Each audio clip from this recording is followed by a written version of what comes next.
This building and the Mint, its twin up the road, are the oldest buildings in Macquarie Street. Until 1879, another building in the same style but double their size sat between them, dominating Sydney's skyline for decades.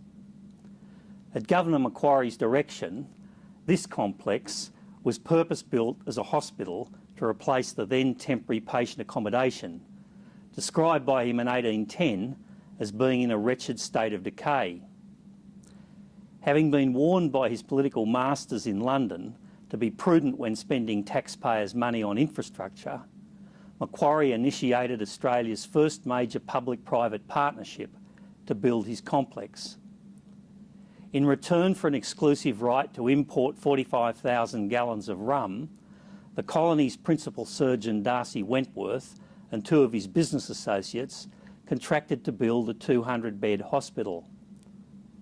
The design was probably based on buildings Macquarie had seen in India and on architecture books his wife Elizabeth had brought out from England. For the relevant minister in London, however, the contract was an embarrassment. Apart from the rum monopoly, he said, the principal surgeon had a conflict of interest.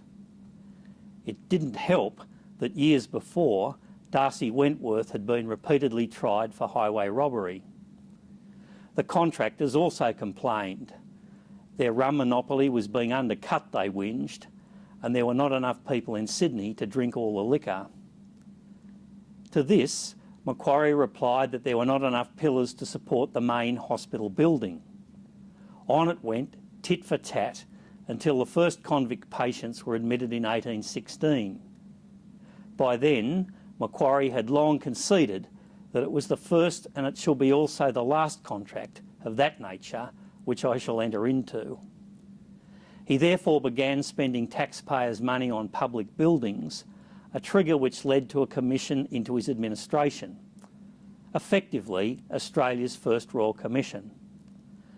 Among other things, the Commission criticised Macquarie's plans for a courthouse, recommending that this building be used by the court instead.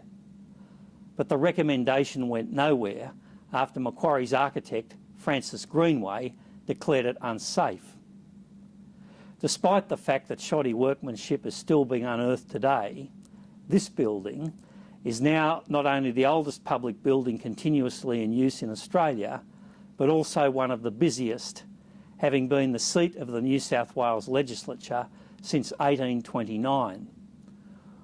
While it was still under construction, Macquarie claimed that this building would be of lasting public benefit, and it is.